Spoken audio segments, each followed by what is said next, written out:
Hello, welcome to Raymond Castile's Basement of Horror. In this episode, we're going to talk about Imagineering. You know, Mickey Mouse and Walt Disney, Disneyland, Disney World, the wonderful world of Imagineering. No, of course not. We're not going to talk about that Imagineering. We're going to talk about the one that we care about. This Imagineering. Woohoo! The good Imagineering. The Halloween Imagineering. Well, if you don't know what Imagineering is, you've tuned into the right show. I'm going to tell you all about it. Imagineering was a Phoenix, Arizona company that produced Halloween makeup novelties like fake blood, fake skin, disguise kits, makeup kits. And as they went along, they branched out into a greater variety of items. But their core business was Halloween makeup items for kids. And before Imagineering, there wasn't really a children's makeup market. We had Ben Cooper and other Halloween costume companies that made the plastic masks, and we had Topstone and Bayshore that made rubber masks. So we had costumes and masks, but we didn't have a company that was known particularly for marketing makeup products to little kids. That was an innovation that Imagineering kind of stumbled into. It wasn't some master plan at the beginning. The founder, Larry Liff, and you're looking at his LinkedIn photo. There aren't a lot of photos of Larry on the internet, but that's Larry Liff, and he started Imagineering. The company was active in the 70s and 80s, and the look of its products evolved over time. But the most iconic style for Imagineering packaging are these rack toy style carded items. They also made boxed kits and all kinds of stuff. But when people talk about Imagineering, they're talking about things like this. That's what comes to mind. Imagineering made all kinds of boxed makeup kits and other things later in the 80s, but we're not going to talk about those. We're going to limit this discussion to the original 1970s carded items. And we'll do another episode in the future where we'll talk about boxed items like this. That's an example of an Imagineering makeup kit. Now just pretend you're not seeing this, because this is what we'll save for, I guess next October. We'll do an episode that's squarely about Imagineering boxed makeup, like The Face. That would be their most famous boxed makeup kit. They had a series of makeup kits called The Face. We'll talk about those. We'll talk about stuff like this, and the Close Encounters of the Third Kind foam mask kit, and similar items that Imagineering made. But that'll be next time. Well, that'll be part 2. A year from now. You got a whole year to wait. Isn't that something? But it'll be worth the wait, I'm sure. Today we're just going to talk about this stuff. Well, who is Larry Liff? He's kind of a mysterious guy. I know that there are people I know who know him, but I was surprised in trying to research this topic how little there is online. And it almost seems like information's been scrubbed, because I remember, let's say 10 years ago, I remember more information. I remember interviews with Larry and more articles about this that I'm not seeing anymore. I mean, the internet's changed, and a lot of stuff that was there once isn't there now. Who was Larry Liff? This was surprising. He was a drama teacher, and I'm speaking in the past tense, but as far as I know, he's still alive. So I'm saying back in the 70s and the 60s, he was, at that time, a drama teacher. Also a director of regional theater, Arizona repertory companies. And he actually had quite a career in regional theater, made quite a name for himself directing regional Arizona-based theatrical productions. And at first I wondered, is this the same guy? Maybe there were two Larry Liffs operating in Arizona. But no, after I looked into it a little more, it's the same guy. The guy who created Imagineering started as a high school drama teacher and a regional theater director. And I don't know why he started this company, but it seemed like it started almost by accident. He designed something called Evil Teeth, which we'll talk about in a minute. And it seemed like everything just followed from that. But let me show you something before we go any further. If you want information on Larry Liff and Imagineering, this is your best source for now. This DVD, Dr. Shocker's Vault of Horror. This is a DVD that was produced by Dan Roebuck and Chuck Williams many years ago. I think it was 2013. Yes, 2013. And it has a lot of content on it, many different kinds of documentaries and skits and interviews and panel discussions and a short film. There's a lot on here. But the thing that makes it pertinent to Imagineering is this little item. I don't know if you can see it. It's in there. It just says Imagineering. Well, that's a little documentary about 10 or 15 minutes long about the history of Imagineering. And it's an interview with Larry Liff. And he talks about how he started the company and the illustrator for these cards, and how the company led into other things, other endeavors later in life. And there's a lot of different talking heads, not just Larry. The most well-known would be Guillermo del Toro. He's interviewed for this. It's an interesting little short mini documentary. It doesn't go into like nitty-gritty details like what was the date when he founded Imagineering? What was the year? Why exactly did he start this company? He made the Evil Teeth. That was the first thing, and it all kind of was spawned from that, but he doesn't really go into detail about why he developed a company. It doesn't talk about how he was a theater director. There's a lot of detail that, like, let's say, in something like The Toys That Made Us, you're not going to get that kind of detail. It's a short, cute little film that was made in appreciation of Imagineering, and at the time, in 2013, there was nothing like it. There was no information about Imagineering. So it was very much appreciated that this little film, this little mini documentary, was available. The main feature on this, though, is not the Imagineering doc. It is a much longer documentary called Monster Maniacs. And it's all about horror fandom, monster kids. It has a lot of different people interviewed, including, again, Guillermo del Toro and Rob Zombie, and another strange little guy named Raymond Castile. I'm one of the talking heads on this documentary, the feature-length one, the Monster Maniacs one. And I'm very proud to be part of this. I was also one of the low-level producers, and I was credited as a camera operator. So I've had a fair amount of involvement with this Monster Maniacs documentary. And it's just one of the many pieces of content on this DVD. And unfortunately, the Monster Maniacs documentary, as far as I know, has never been available online. It's never been on streaming, either authorized or unauthorized. You can still buy this DVD brand new, even though it's from 2013. It's still available. Go to the Monster General Store website.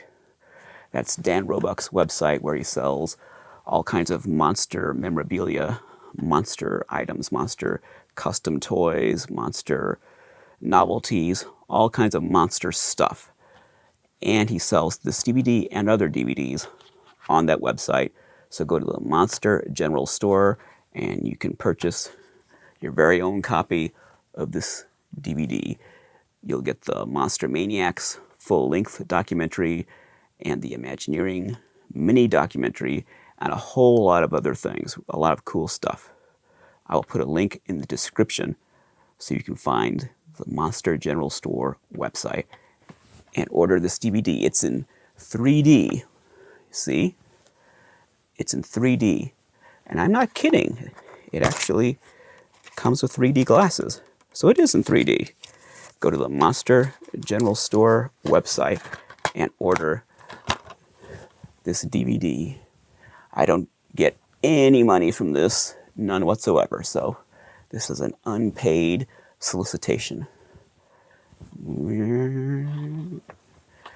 Monster General Store website. But I really wish more people would see that Monster Maniacs documentary. It really is well done. I believe it was directed by Dan Roebuck.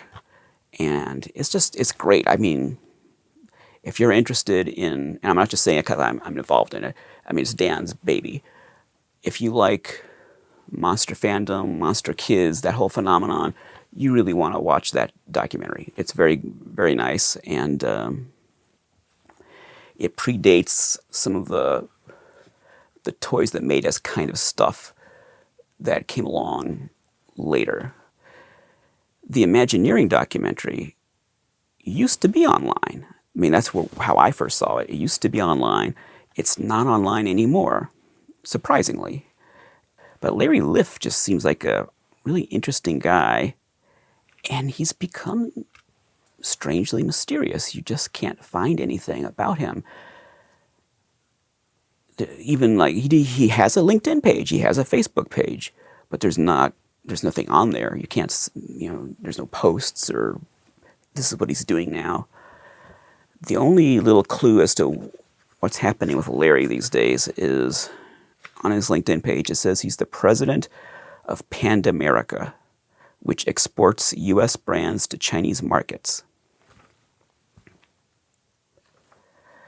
So I did look up Pandamerica. There's more than one company with that name. I couldn't find really any other information about it except what's on his LinkedIn page. He did start a company called Cine Art, and you might be familiar with the bust they made if you've seen a very serious-looking Boris Karloff bust, Boris Karloff as the Frankenstein monster, or a Cheney Phantom, or a Lugosi Dracula. These beautiful busts, life-size busts. They're very expensive. They were expensive in their day, and they're expensive now. But you might have seen those maybe at shows, and those were produced by Cine Art. I don't think that company is around anymore, and I'm sure Imagineering is not around anymore. Well, let me talk about, and a lot of this is coming from that documentary on the DVD. So Larry, in the interview, he says that the first thing that he created for Imagineering was the Evil Teeth product. And here is an example of the original Evil Teeth. It came in this little bag like that. This is the first one. I might be having trouble focusing on that. This is the first version, came in a bag. There it is, the original Evil Teeth from Imagineering. Let's see if there's anything interesting on this package. Like glow at night, that's good. So you can see where you're going. Copyright 1965 by Imagineering. Wow, 65? Huh. I did not know it went back that far. Even in this little mini documentary, Larry talks about the 70s as being the heyday of Imagineering.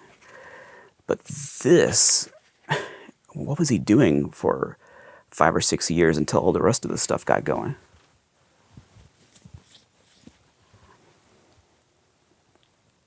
iconic classic evil teeth. This illustration in the corner. There they are. And evil teeth is obviously similar to products like this. Fang teeth. It's got the little chip in it just like the evil teeth do. And this is a joke store item or a costume shop kind of an item. Let's see if there's a date on this. Ooh, it's Collegeville. Collegeville costumes. So it's name brand. And a lot of companies copied the evil teeth. And that looks like they just straight off ripped it off. I mean, it's got 3 teeth in the middle. I don't know what's the... I always thought that was the top. There's 3 teeth in the middle.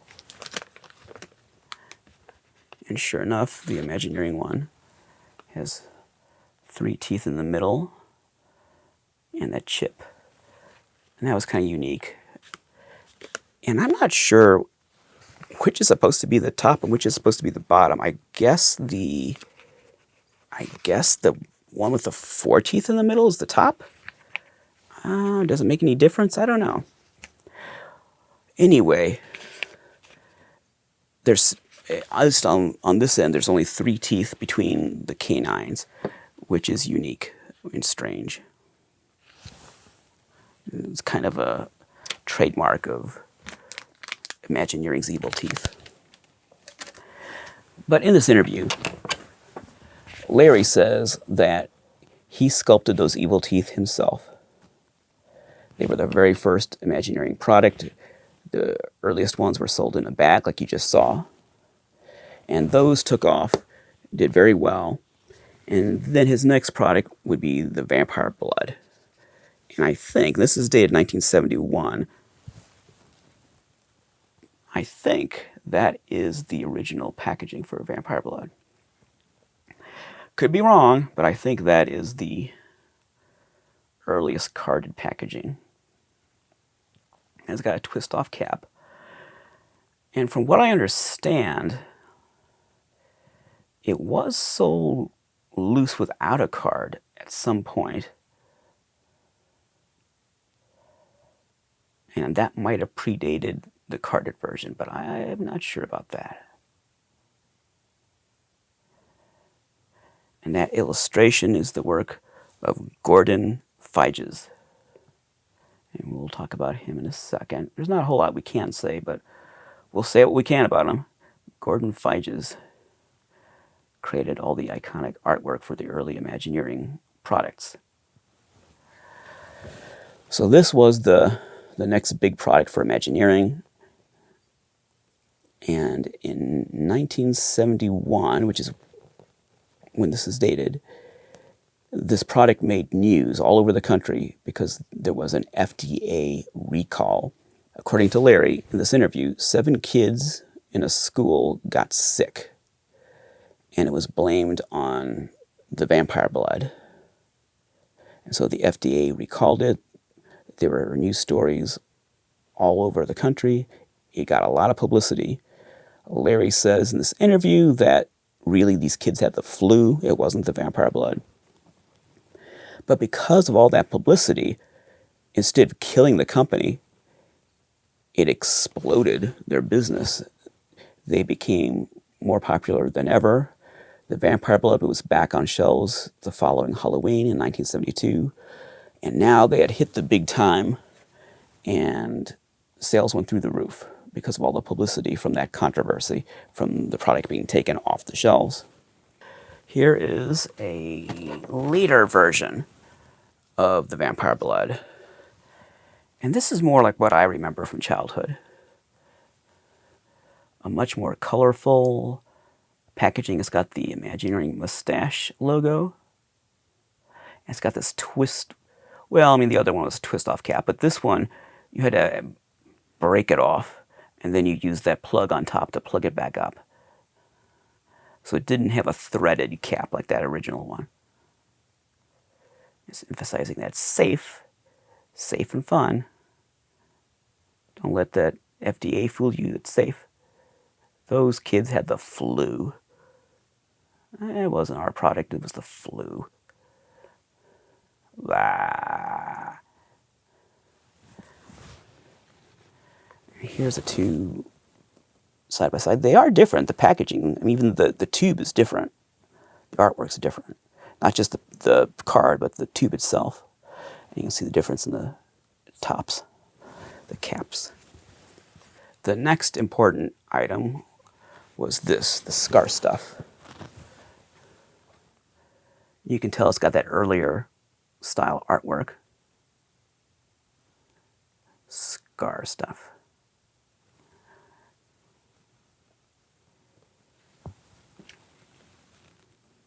(1971). This was made using microcrystalline wax and petroleum jelly. Did I get those words out of my mouth? Let's try it again. Microcrystalline wax and petroleum jelly. And this was according to this interview in this video, the third important product that Imagineering made. Now, they may have done other things, as I will see in a second. I've got some catalog information. But these were the key products, the fangs, the vampire blood, the scar stuff. And they really built their business on those items. And then they started combining them together into products like this, the vampire kit. You can see you've got all the key iconic Imagineering products all together in one place. This is why I keep thinking that the top fangs are those with the 3 teeth in the middle must be the top, because it's always packaged with those 3 on top like that, like it would chomp down like this. So I'm assuming that's meant to be the top. Anyway, so you've got the vampire blood, you've got the evil teeth, and you've got the scar stuff all in one package. Oh, look, a vampire has been nibbling on it. And this was a big deal for Imagineering. This product, this kit, this vampire kit was a big deal. So that's when they took their 3 star products and put them all together and created this combined kit, and then that really took off. And according to Larry, there was a store called Fedco that bought a ton of these vampire kits in the Midwest, and they clearanced them out at, I think he said 19 cents or something like that, or 29 cents. But it was less than what it cost Imagineering to produce them. So he bought out their inventory and put it in storage and then resold it the following Halloween. The following year, he sold it again. So it was cheaper to do that than to produce more vampire kits.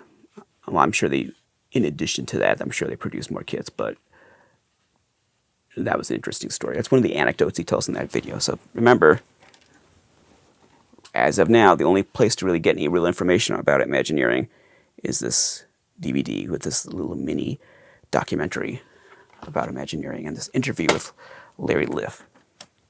That's the only place you'll find it. They went on to produce some things that we'll see, like Creepy Skin, which is, again, microcrystalline wax, but now mixed with cotton to create a creepy skin that you can smooth over your own skin and make like a scarred, bumpy texture. And they did eyelashes and mustaches and ears, and we're going to see a lot of that. The artwork on these beautiful iconic cards was created by Gordon Figes. And Larry calls Gordon a big red-headed guy who was just a big kid. That's how he described him, a big kid. So it's almost like this is autobiographical, like this kid on the artwork is Gordon. It's like Gordon's avatar. And in that documentary, Dan Roebuck talks about how he saw himself in this this kid, this fat-headed, round-faced little stinker of a kid, having a mischievous good time with this monster stuff, these monster toys, this makeup, creepy makeup stuff. And I had an emotional connection to this artwork when I was a little kid. But before I get into that, let's finish talking about Imagineering, the company. So next time, a year from now, when we talk about the makeup kits, we'll talk about the face, which was designed by Larry and a makeup artist named Barry Koper, Koper. They designed these foam facial appliances that you painted, you trimmed and painted and glued to your face. They were really cool, and I had them as a kid, and I loved them. And I have a decent little collection of them, but by next year I'll have more, so I can show you a more definitive representation of them. They made 18 in all, and the face, according to Larry, took Imagineering from a $1.5 million company to a $4 million company. And that allowed them to expand and start Cine Art, which is the company that made the bust, the licensed Universal Monsters busts. And I know that Larry has done other things. I remember when this video came out, I remember hearing about all the other stuff Larry did.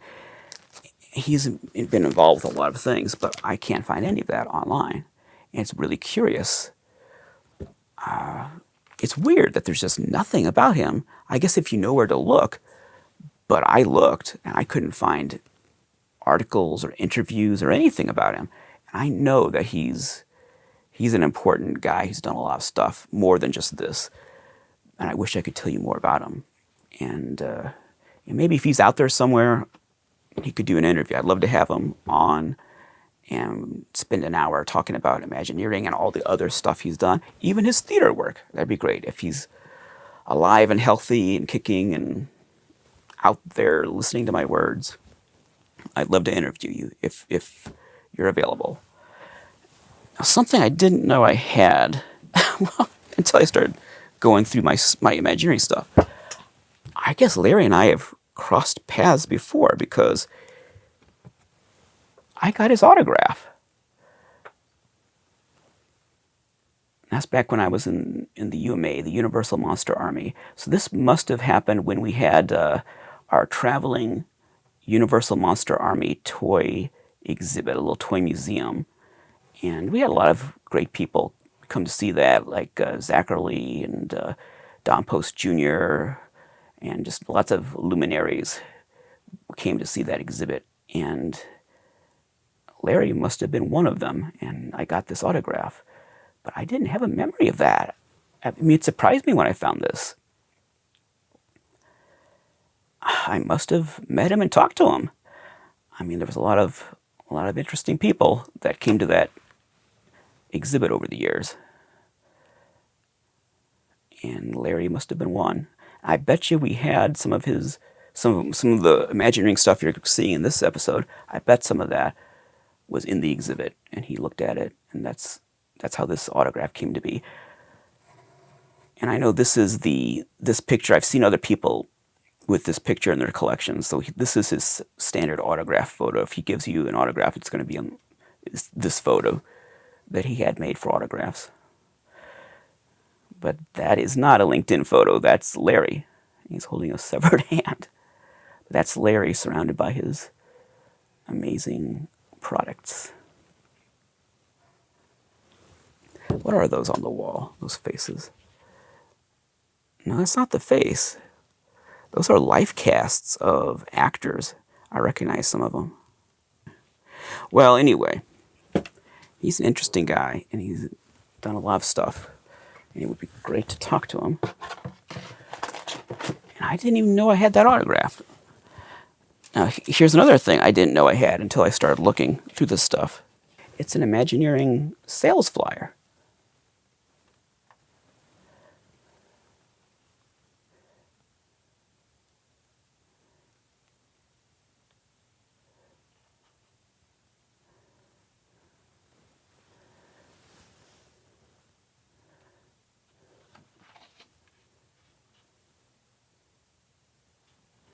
And it's early too. The flyer is copyrighted 71, but it's talking about new for 72 there. There's that makeup, that vampire kit right there. Glow in the dark teeth.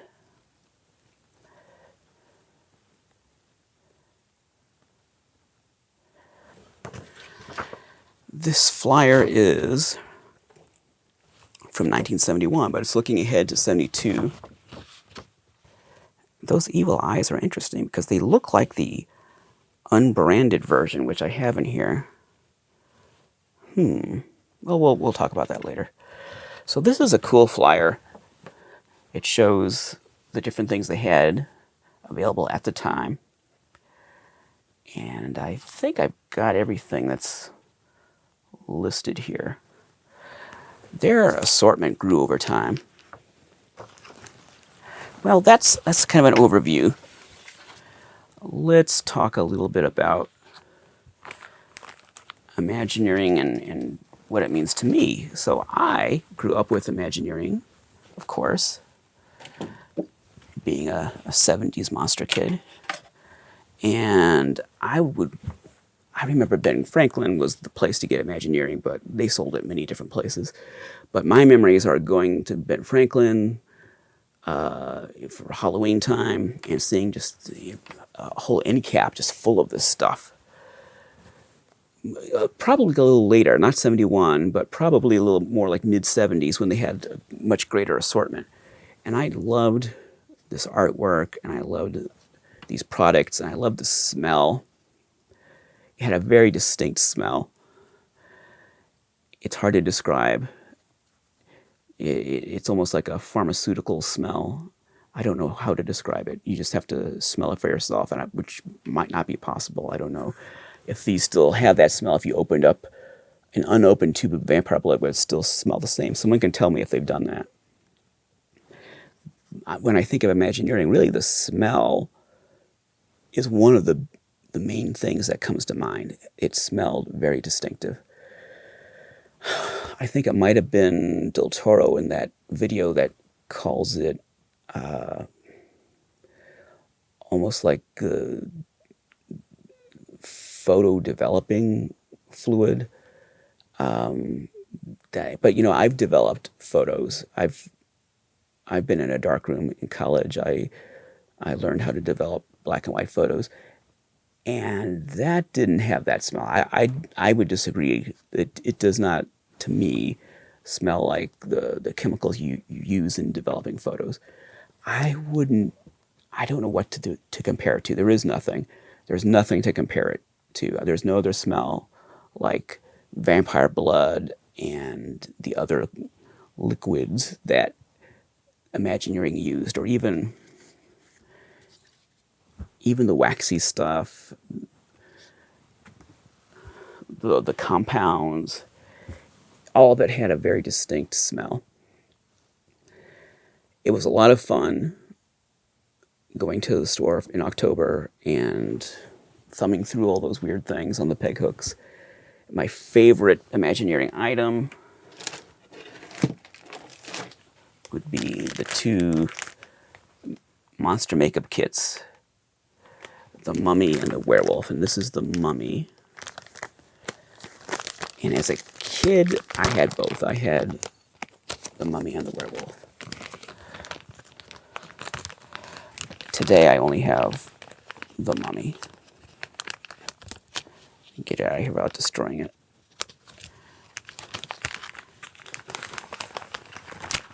And for medical reasons, I don't have a sense of smell anymore. But let's see if through the magic of Imagineering, I can smell something here. Because I used to. No,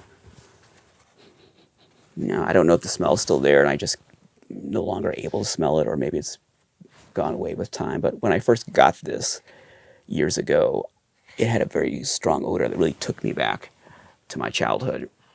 And maybe it still does, but I can't smell anymore.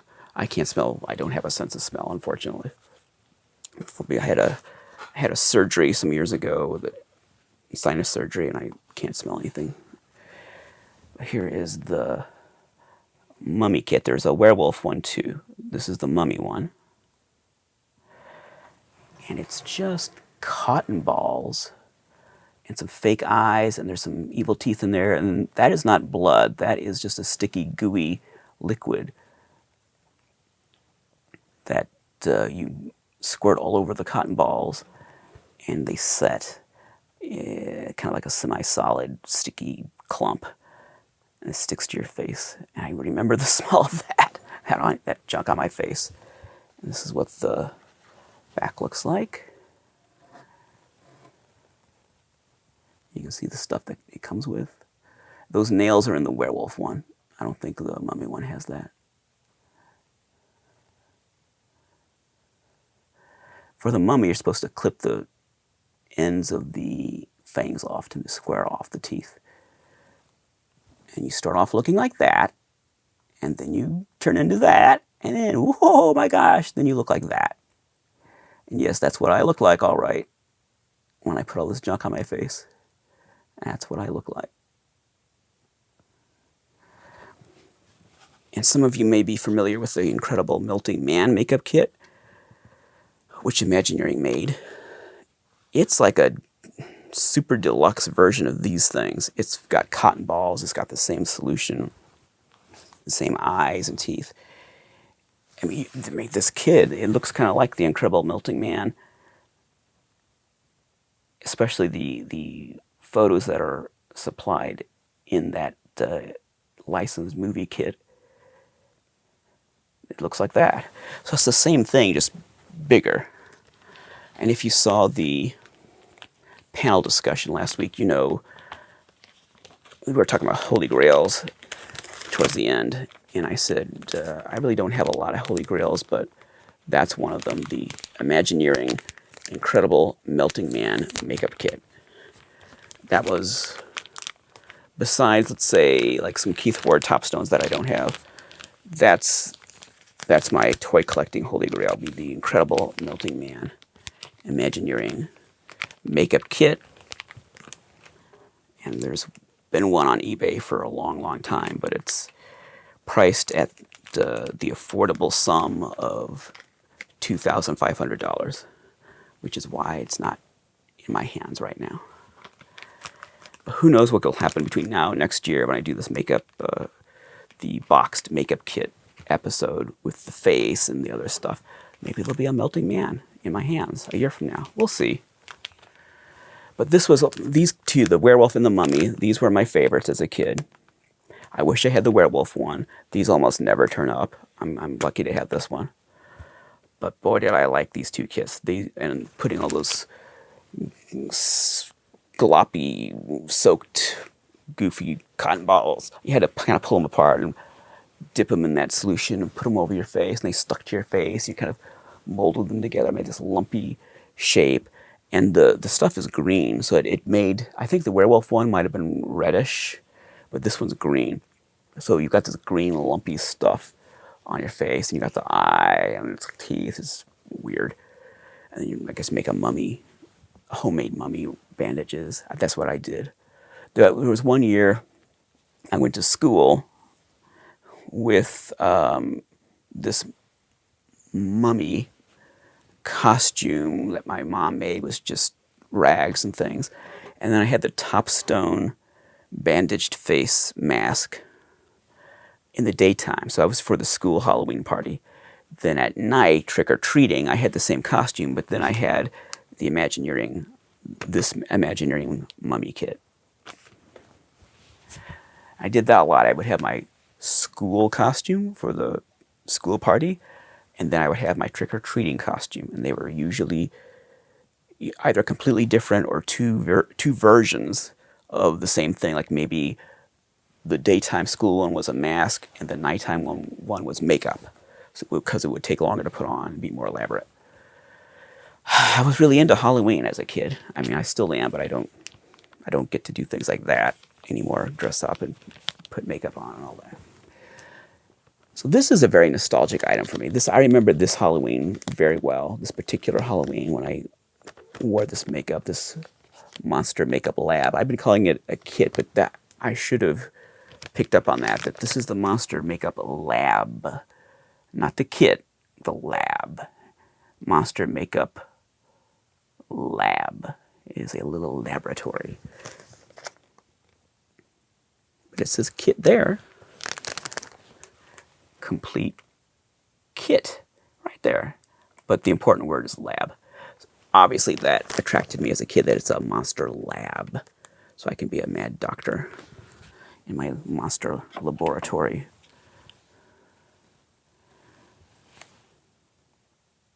$1978. I mean, that checks. That would be,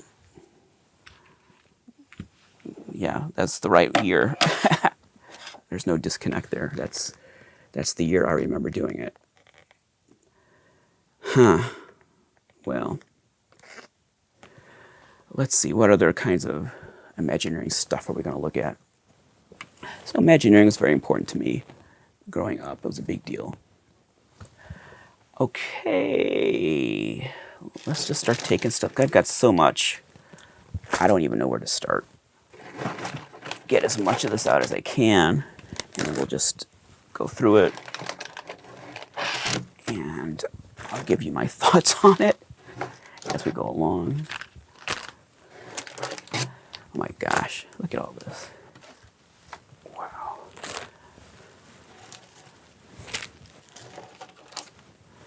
And I'm not going to take all this out of these bags. You'll just have to bear with me.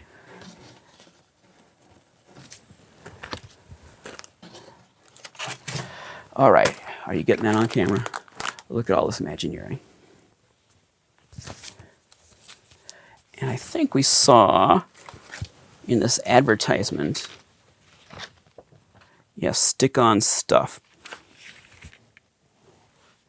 Made in USA, 1971, Imagineering, Phoenix, Arizona. So here's one of the very early Imagineering pieces, like we saw on that flyer.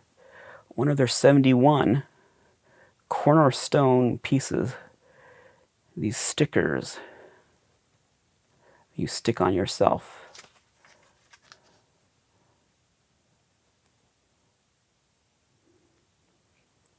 And I wonder if Gordon created all of that. I bet he did. I bet he drew all of that.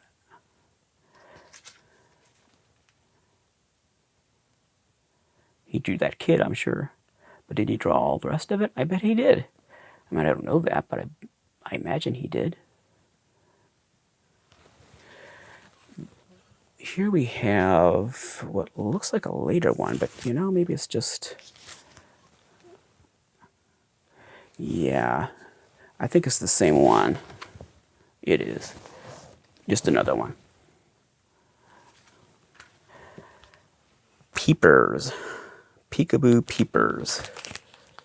This is interesting because it seems like it's not really a makeup item, but a novelty. And that's what Imagineering got into over time. This is 1979, made in Hong Kong. So whereas I think their Scar stuff and Vampire Blood and stuff like that, I think that was made in the USA. They're more novelty kind of things, and their plastic things were not. Those are made in Hong Kong. Which makes sense then that Larry would be in this Pan-America export business that exports products to China, because he has all that experience from the 70s and 60s even, dealing with exporting and importing from Hong Kong. Here's Peekaboo Peepers. These are just eyeballs. You don't wear those. They're just eyeballs. And this little cartoon gives you tips on how to use them. Put them in someone's soup. Nothing on the back of that one. They're weighted so they will always look up at you. Don't freak out your teacher. Don't put them in dad's soup or in sister's milk. And don't frighten your mother either. They wobble, they float, they just stare. You will think of lots of other unsightly pranks to pull with these horrible naked eyeballs. There's this mischievous quality to Imagineering That's part of their mystique. And a lot of it comes from the illustration. It's not the products. These products are pretty simple little things. They're just kind of joke store items. But the illustrations, the package art really gives it that mischievous quality. Like, don't do this, don't do that, whatever you do, don't use them this way. For some reason, I've got two. Well, why not have two? The schnoz. 1975, and it says made in the USA. This is the schnoz. It's just a fake nose.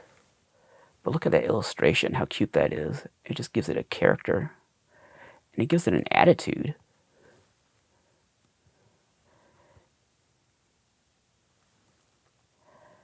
It makes it seem like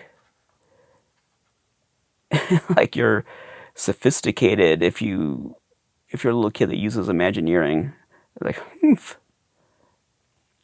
It's got that kind of faux sophistication, like Mad Magazine. It's sort of an underground, almost mocking the idea of sophistication. And it's just a nose, that's all it is. It's just a fake nose. And I can see it's going to take hours to go through all this at this rate. I don't know how I can speed it up. Evil teeth glow in the dark, and we saw this in that flyer as well, in 1971. So these 71 products, that's the ground zero for Imagineering. Yes, I know they made those bag teeth earlier, but it was 71 when it all blew up with all these different products. This is the glow version of the evil teeth, and you can see here that this time the side with more teeth is on the top, and the 3 teeth is on the bottom. So he switched that up.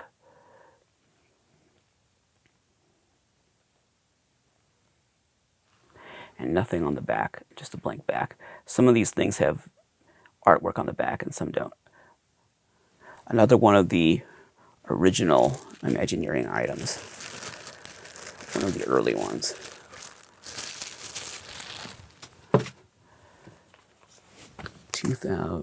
Scar Stuff. Now I think this is the same as the one we already saw. There's another glow-in-the-dark evil teeth. I've got a lot of multiples of these. No, it's not actually. The Scar Stuff is different. This is a later one. Okay, let's look at it then. What year is this one? 1975. It's later. There is a later version of Scar Stuff. We saw the earlier version of the package. That is the mid-70s one. These packages did not stay the same over time. The artwork changed. This doesn't have the mustache yet. The Imagineering mustache logo is not on there yet. I wonder what year that came about. Here's some tooth out. There's another Scar Stuff. I'll look at that in a second.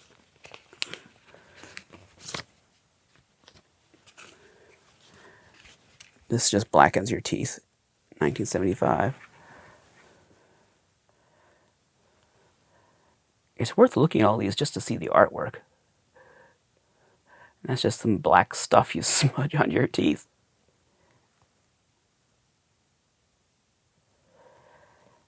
As their oh wait, there's stuff on the back of this one. Look at that. There's instructions.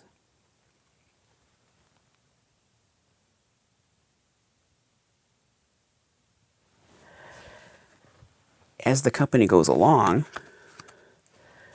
it starts to widen its product selection to the point where it's almost like a theatrical makeup company, except it's marketing towards kids.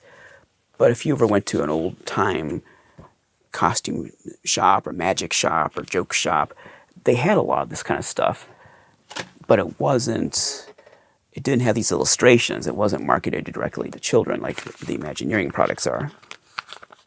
So that's the innovation. It's not that no one else ever made stuff like this. It's that no one else ever marketed the stuff this way before Imagineering. They created this little, it's almost like a lifestyle brand for little kids, for little Halloween-y kids. It really had this feeling of a lifestyle brand with that artwork. The artwork, you can't undersell that artwork. That artwork made the company. As much as any product, that artwork really is responsible for giving us the iconic Imagineering we all talk about now.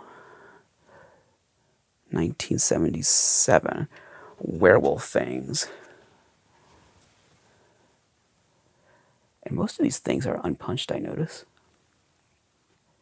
Werewolf things.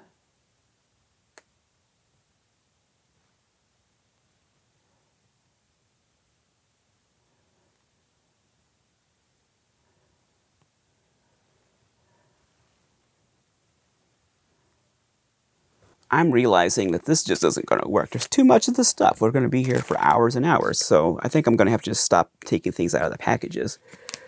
We've got more tooth out. I've got a lot of doubles and triples on things. But here's something we haven't seen yet. This is creepy skin. Is this the only container of this I've got? As I recall, the creepy skin was a little bit harder to find than the scar stuff in the collector market. Well, can I even open this? It doesn't seem like it wants to open. There it goes. Wow. Okay, here's the creepy skin. That is not scar stuff. That's a different product. Creepy skin. Look at those faces. Look at the kid. Look at his attitude. He's tormenting his sister, I assume. And that's why I say this was like a lifestyle product. This was a lifestyle brand. And that was the lifestyle. That's what it was promoting. Do you want to be that kid right there? And make no mistake, this was a boys' brand. All the stuff was squarely marketed at little boys. And you were supposed to use them to prank your parents and torment your sister, get in trouble. It's different. It's got this pinkish, rosy color. I don't know if the compound was different or just the color was different compared to the scar stuff. I remember this, the more I think about it, the creepy skin was different.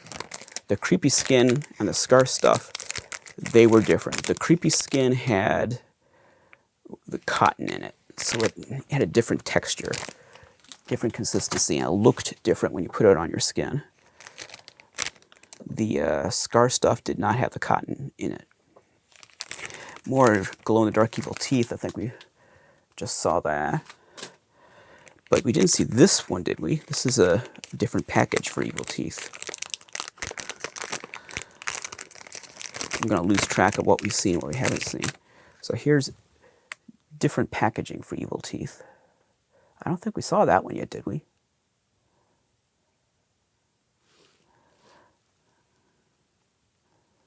Blah. And you see he's got the wider teeth on the bottom in that illustration. These are getting bent. Ooh. Are they bent or are they chewed? I think something chewed these things. I didn't know that. They've been chewed. I think I need to... Yeah.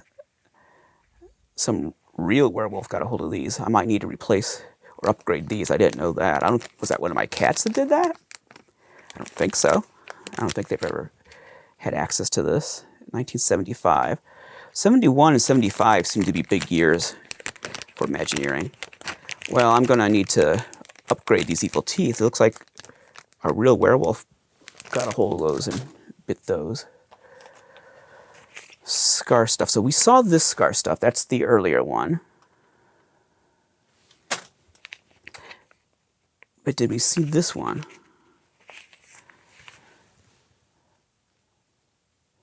Different packaging. It's got the mustache logo.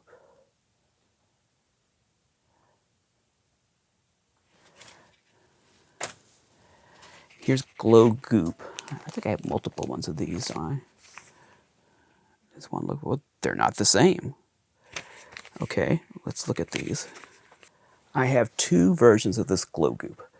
This is like Scar Stuff, only it glows in the dark. Look at that. Wow, he has the power. Synthetic flesh. This is the earlier design. This one is 75. Am I right? Yes.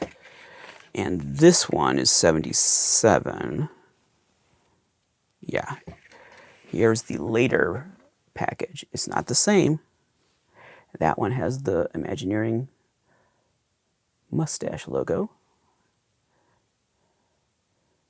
And you see he's stretching it. It's not on his hands, like making his hands glow. He's stretching it like putty.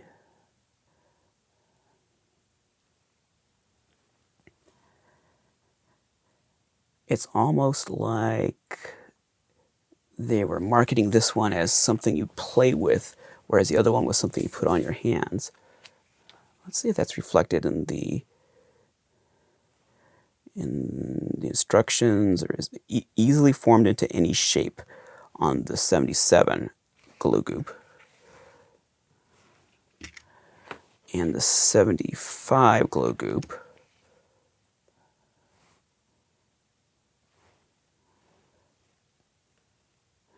it's amazing. Just put a little on your skin and you'll glow in the dark.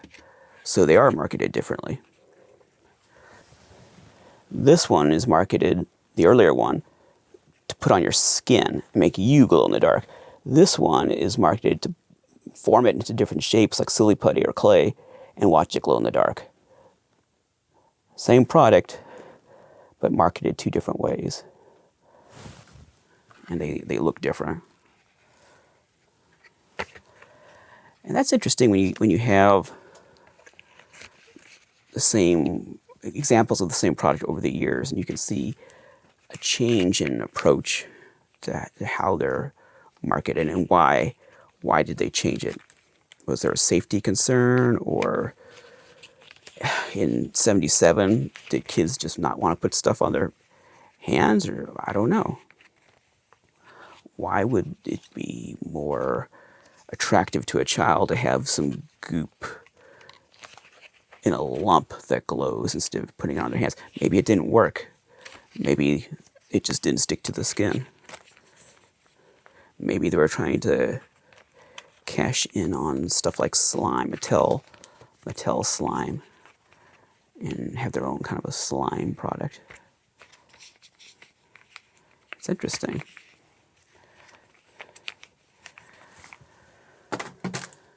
Okay, what do we got? There's more Vampire Blood. Do I have any other Vampire Blood? What's this? Ah, Creepy Skin. Yeah, so this is a different, we saw that earlier Creepy Skin. Let's look at this one. This is a later Creepy Skin. Boy, I sealed these things up to last for all time. That's why they're in good shape. You notice all this stuff is in really good shape. Well, most of it anyway. Unpunched. Looks like it's factory fresh. This is why. And it takes forever to get it out of the packages. Oh man.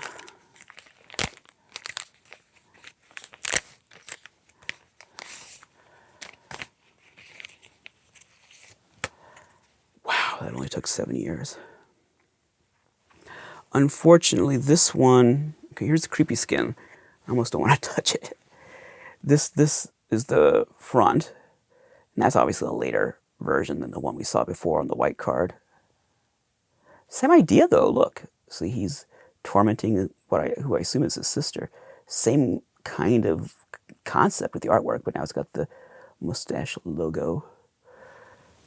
Look at the back. Ew, something's going on there in the back. I don't like that. Blah. Yuck. So this is another one that maybe needs to be upgraded one of these days. Gross. But it's interesting to see the difference in the artwork. But it's the same idea. It still has, I assume, a brother and sister with the brother holding his hand up. Well, actually like this. Grossing at his sister. All right. This is a mess. Do I have a better example of this one?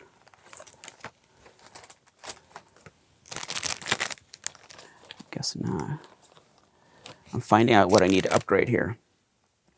Lover lips. I could have sworn I had a better one of those. It's just rubber lips.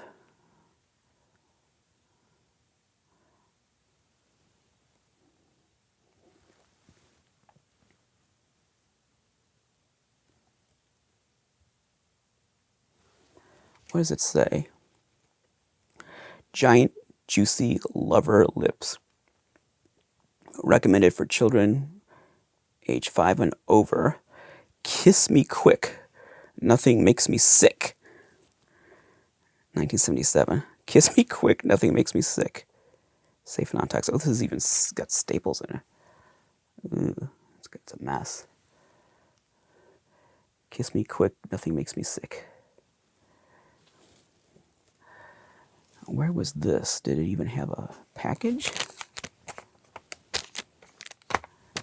Maybe it didn't because it's a mess.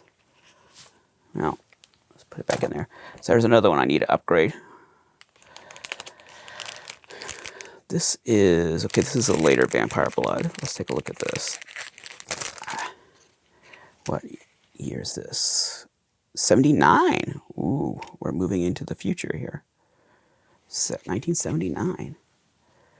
That's a late Vampire Blood, very late. I don't even know how much longer they made it after that. Same kind of artwork though, same kid with his hands up, just like the earlier one. And I like how they emphasize the safe part of it after that flap in 71. It's got the mustache logo, which is what I associate with Imagineering. I always think of that logo, but the early stuff did not have that logo. Nothing on the back. That's cool to see these different versions of these things. Let's see how it changed over the years.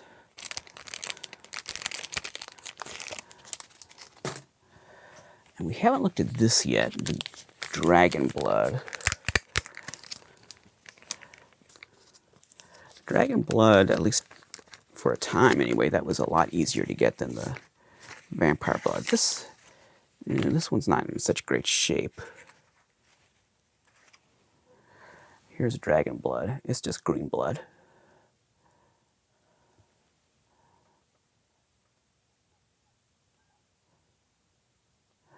You know, yeah, it is. I was thinking, is it even called Dragon Blood? It is.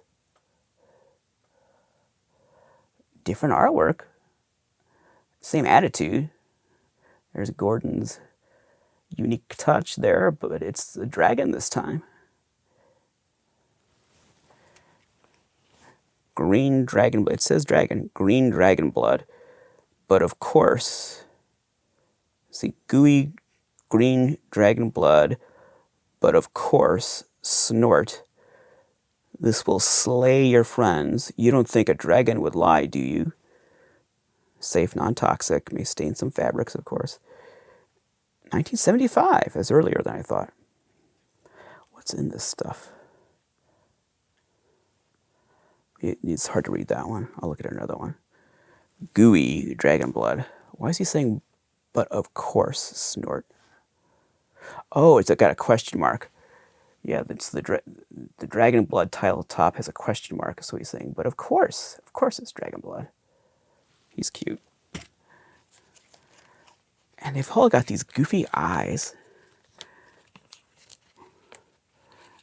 They've all got this sort of almost sleepy kind of eyes.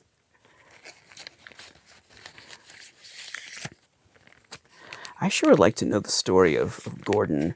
And, you know, Gordon's kids have posted on some things online. I've seen, like, whenever Imagineering's brought up, looking at different posts and trying to get some information for this episode, someone will post about that Dan Roebuck production, and then underneath, like, there'll be comments, and people will say, well, I'm Gordon's son or whatever. His kids, he seems to have more than one, will chime in, and they'll just mention that they're his kids, but they don't say anything about him. And then people get excited, oh, tell us more, and then there is no more. I don't think Gordon is with us. From those comments that his kids have left, it seems like he is no longer with us, which is too bad. What to look at next? Oh, how about this? Here's another vampire kit. It's different from the other one, though. This is different from the bigger kit. But just like that one, it's got a bite out of it. Why do all these vampire kits have bites taken out of them? There was one online like that, too, where someone was showing off and had a bite taken out of it. 1975. This is a later one. And it doesn't have the scar stuff. It has scars. See those little strips? It's smaller. Instead of scar stuff, it's got prosthetic scars that you would stick on.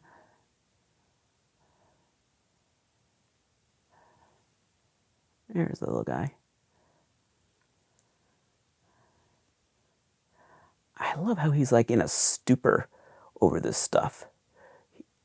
He's like delirious over this monster stuff. This fake blood, these fake fangs.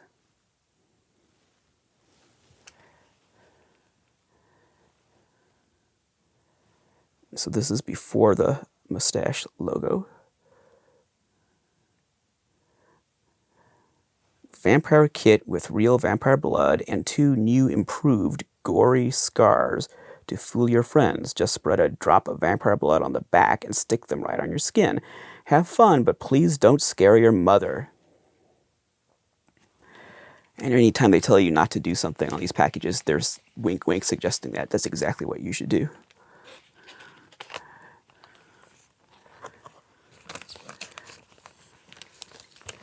What should you do with our product? Well, I don't know, but whatever you do, don't scare your mother. Don't torment your sister. Don't fool your teacher. Don't do that. Whatever you do, don't do that.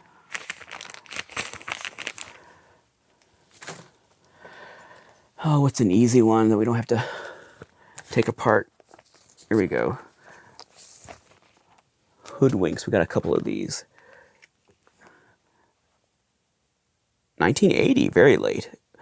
Hoodwinks, especially for witches, warlocks, hobgoblins, phantoms. Wear it as a costume or rain hood. Safe. Fits adults too.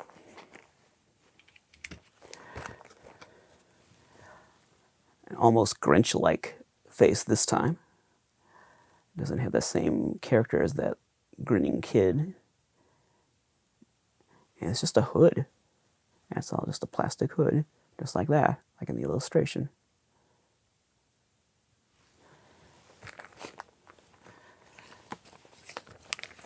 I wonder when...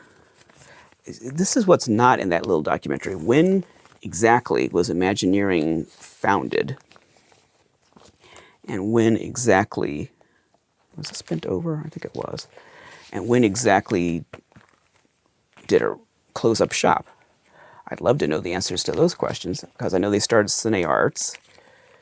But I know that Larry did other things besides Cine Arts, besides Imagineering, because I remember reading articles about him that I can't find now. But I know there was more information about him online, let's say like 10 years ago. I know he did more stuff.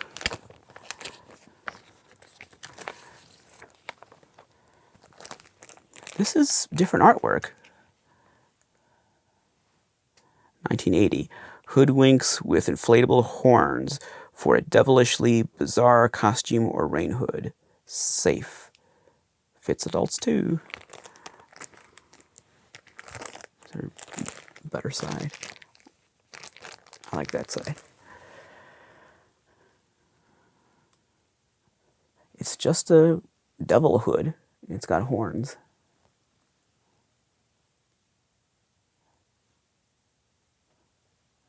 Now that's more like it. I like that kid. That looks more like the old Imagineering kid, only he's not showing his teeth. He's not grinning quite so wide. Beautiful Halloween devil red. If it's 70s Halloween or 80s Halloween and it's a devil, it's going to be that color red. Look, just like that, see? What a strange product. Inflatable horn. So I can feel the nozzle that you blow. It's in there. You can feel it. We're getting through this. We're getting through it. I'm discovering the holes in my collection, the things that are not in such great shape. I need to upgrade. I need to replace. I wonder if I have more Imagineering in another box somewhere, because I like those lips. I could swear I had more of those lips in better shape. Because I don't think I would have been satisfied with those lips, 15 years ago whenever I bought it. This is called Face Fur. 1972.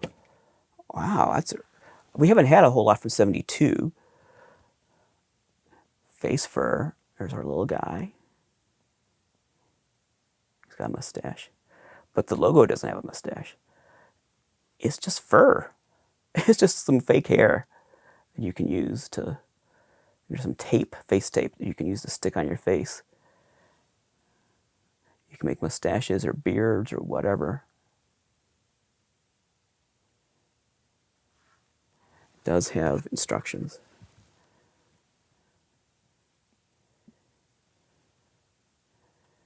Helpful instructions. And it shows how you can cut all those different shapes out of this sheet of fur. Good old Halloween fun fur.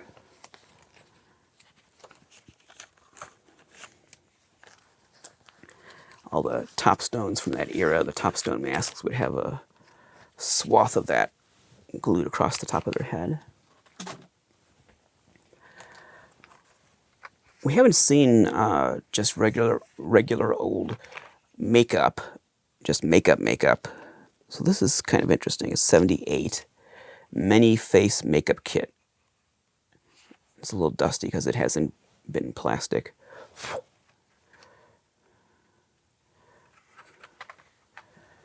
That's just makeup. No novelty appliances or plastic noses or scar stuff. It's just makeup. And that's what's in the face kit. So next year, when we talk about the face, we'll see one of those again. Those are the makeup, like the makeup trays that are included in the face.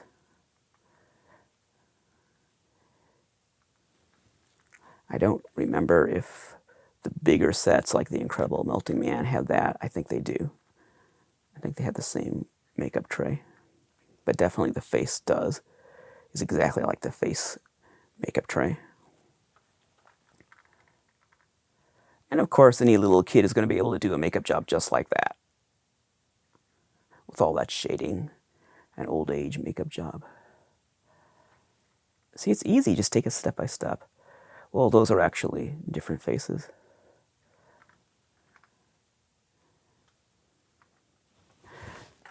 Here's the back.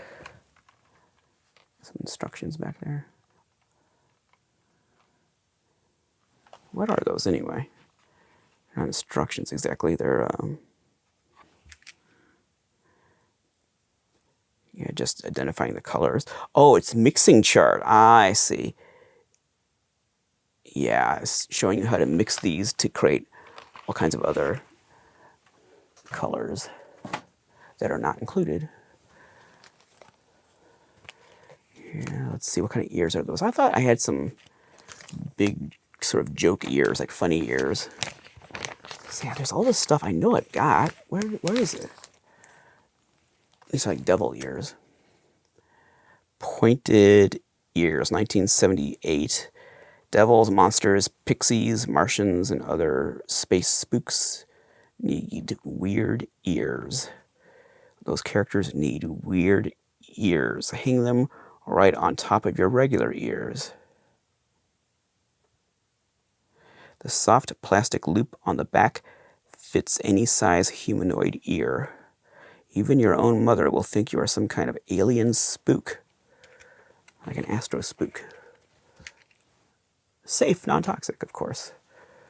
There we have some Spock-ish ears, devil ears. And they seem to be just hard plastic. I don't know when they were new if they were pliable, but they don't seem to be pliable now. There's a collection of characters that might have these ears. I wonder if they made this in different colors. These are red, but I wonder if they came in green and tan and other colors.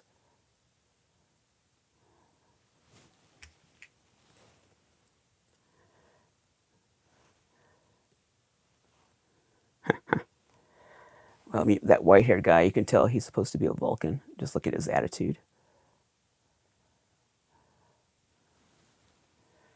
Devils, monsters, pixies, Martians, and other space spooks need weird ears. And they don't call the product weird ears, they call it pointed ears. They could have called it weird ears.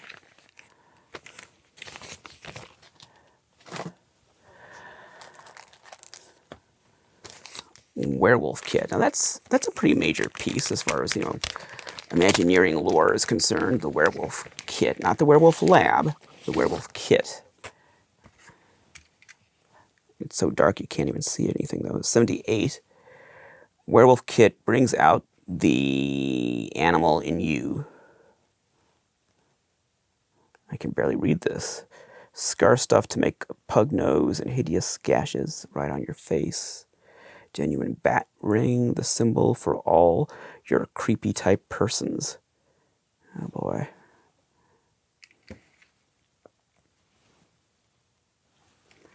Okay, there's the werewolf kit.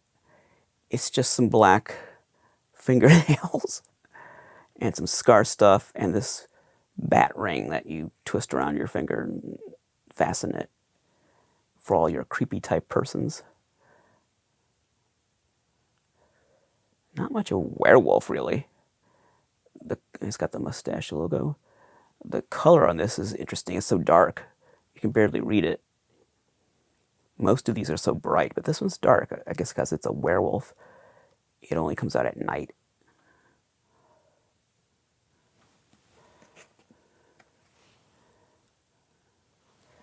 And here are the instructions on the back.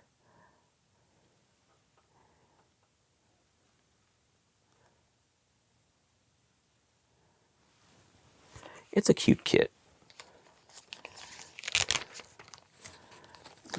Getting close to the end here. Thank goodness.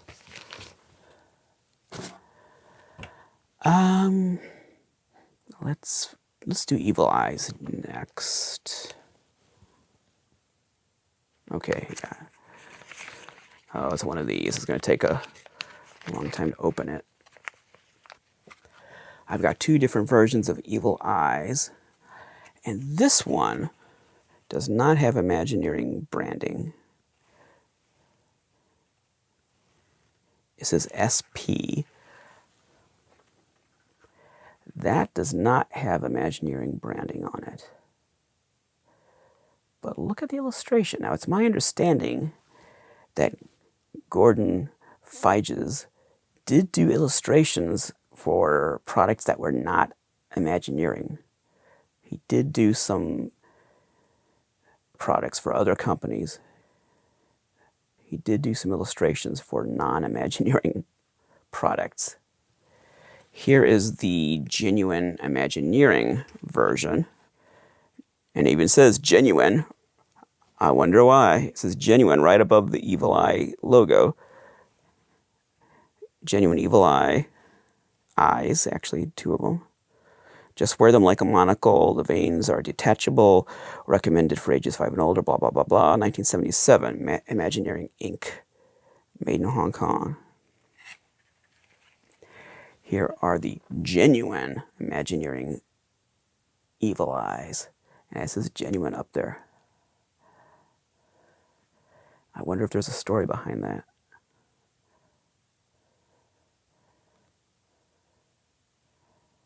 Those are the real deal Imagineering evil eyes.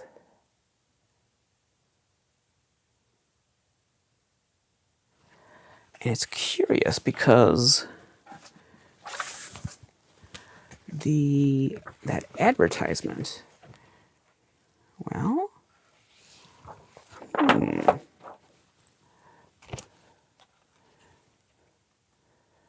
wow, look at that.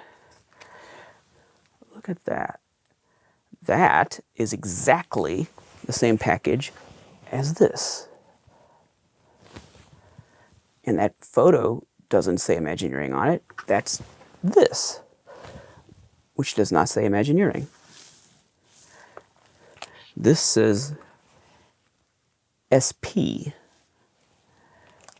And this has some print on it. F.J. Linkus Company from Georgia. So that's probably a jobber type of company or like a middleman distributor. But isn't that interesting that the Imagineering flyer, which is copyright 1971 Imagineering, it has what looks like this other company's evil eyes pictured on it. It says new for 72. So what was going on there? So this wasn't offered yet, or no, it was. It was offered. EY33 is the product number. I don't see any sign of that. EY33.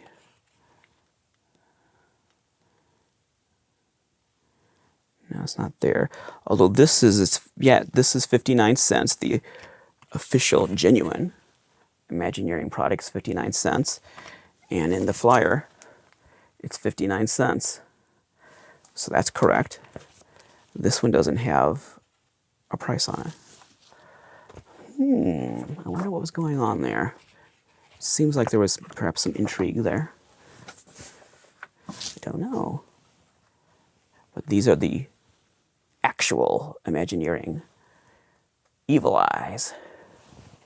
Not to be confused with the one that's actually in the Imagineering flyer. This one. That is a little bit odd. Now let's look, since we're talking about eyes. We have 2 oozing orbs, but they're both dated 1972. Hideous oozing orb. It's always non-toxic, even if it's a plastic piece. Glows in the dark. Don't scare your mother. Wear it like a monocle. 1972. So there is the first one. Notice there's nothing right up in that area, right there. Here's the first one, oozing orb.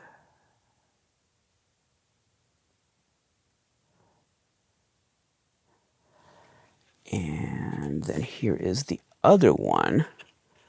It also glows in the dark, and it looks like it's 72. It's also 72. The 2 looks like a Z. Don't scare your mother. Wear it like a monocle. Hideous, non-toxic. It's also Imagineering. It's the same product, but the artwork's different. You notice there's a lot more going on right there.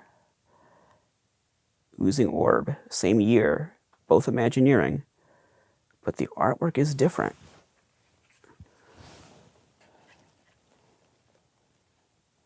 I wonder why. I mean, it's completely different.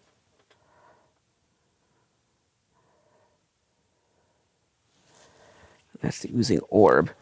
I do remember vending machines, like 25-cent vending machines. that had these kinds of eyes in the window, so you could put in your quarter and get a little capsule that had one of these eyes in there. We're still on the subject of eyes, so why don't we look at the lashes. 20 lashes. Whoosh, whoosh, whoosh. No, not those kinds of lashes. Friendlier lashes. Big fluttery lashes. 1977. Psst, boys, they make neat mustaches too. That's interesting. So here's a product, maybe the first one we've seen that's marketed at girls. I mean, that hood, I think, with the green face, that might have been like a witch thing. That could have been girls. But this is directly marketed to girls. These fluttery lashes. Is that the first girl illustration? Well, I mean, we've had this Terrified Sisters, but that's the first girl that's had a starring role on the packaging so far that's taken center stage. Unless that hooded one was a girl, I couldn't tell. That's a girl. But even here it says, whatever side it's on, this is reversed, I can't see it, but there's a message on the side that says, "Psst, boys, they make great mustaches too." So they were hedging their bets since they marketed everything to boys. Here's a girl's product, and I think they were trying to not lose the boys. But what boy in the 1970s would have bought these lashes with this illustration on it? In the 70s, that wouldn't have happened. But they seemed like they were afraid of losing their main demographic with this product, so they had to try to find a way to market it to boys as well. And there it is. It's right there, where it's trying to get the boys in there. Now, would that make a good mustache? No, come on. There are eyelashes. Here's a finger. It's called hangnail. It's the most horrible, horrendous hangnail ever. Safe and non-toxic, of course. Note, be sure to wet your finger before you put this on, or you may not be able to get it off, and your mother wouldn't let you sit at the table anymore. Notice, we assume no responsibility if this makes your friends sick. It almost something, I can't read that. You can freak out your friends, but don't scare your mother. They keep saying that. 1977. And that's another joke item, like what you might find in a joke store or in a vending machine. I know lots of 25-cent vending machines would have fingers like that. You can just put it on over your finger. Also, comic book ads would have stuff like this or stuff like that eye. Wow, there's a whole group of people on this card. Lots of characters.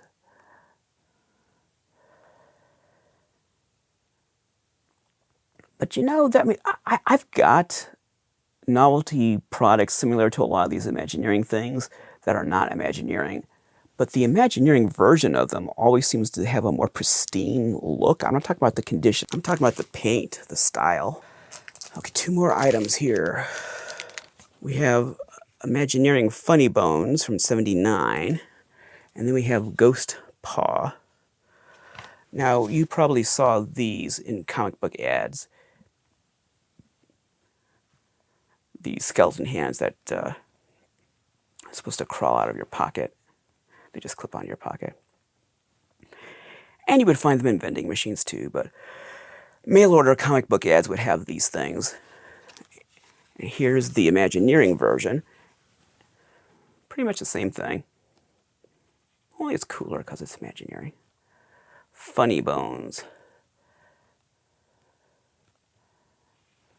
Same thing.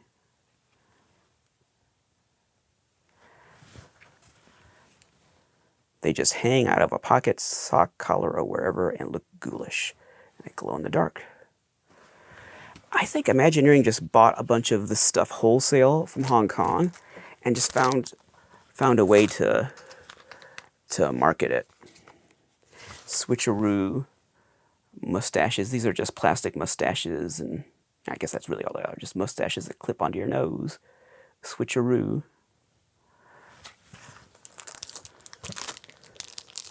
I'm hurrying because I'm running out of battery power, so we're not going to take the switcheroo out, but we are going to look at this.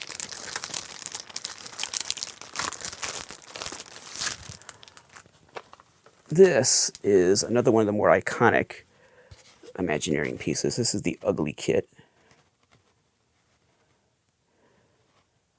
Completely safe and non-toxic, of course, glows in the dark. 1971.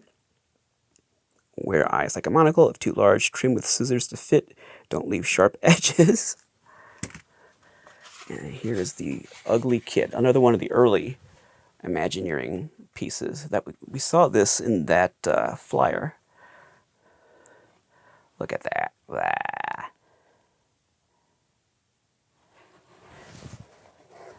I love that. Look, it's like a face.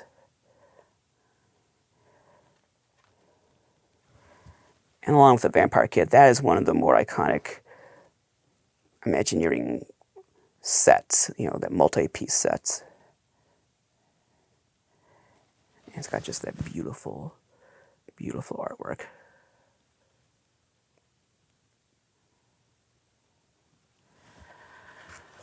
Well, that's it. I hope you enjoyed that look at Imagineering.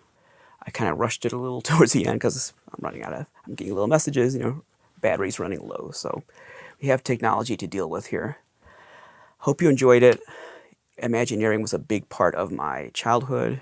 Every Halloween, one of the things I look forward to was seeing the Imagineering products, what would be the new products. At Ben Franklin was the place where I got most of it, but they sold it at a variety of stores. I always look forward to the Fun World items, and we've covered Fun World, 1970s Fun World before. A lot of people associate Fun World with like the Scream, Ghostface, the stuff from the 90s. Fun World for me is from the 70s with that more friendly looking ghost logo at the top of their packages. Go check out my Fun World episode. Those two companies, Imagineering and Fun World, kind of go hand in hand for me. They made all these weird novelties. And I know a lot of the stuff was pre-existing, that they bought wholesale from Hong Kong and put their brand on it. Obviously, a lot of those bony hands and this finger, a lot of different companies distributed those things. But Imagineering made it their own by putting them in these unique packages with this unique, distinctive artwork that branded it as Imagineering. I'd really love to, if Larry Liff is available for interviews, I'd love to interview Larry Liff and get more detail about Imagineering, the history of the company, and his history, his career. And in the meantime, again, the best source of information is this Imagineering documentary. It's a short little piece. It's a mini doc. It's on this DVD, Dr. Shocker's Vault of Horror. Right there.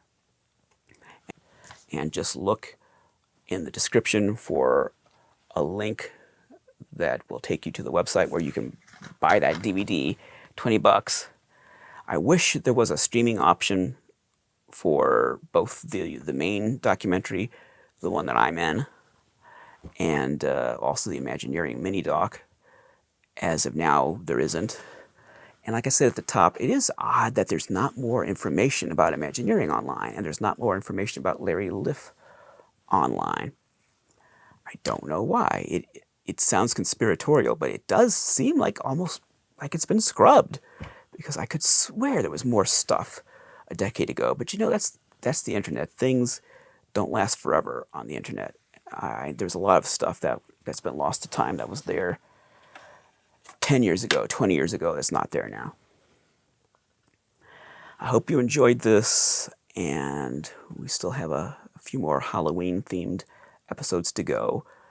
Thank you very much for spending this time with me. It's a long episode, but I hope you thought it was worthwhile. I love Imagineering.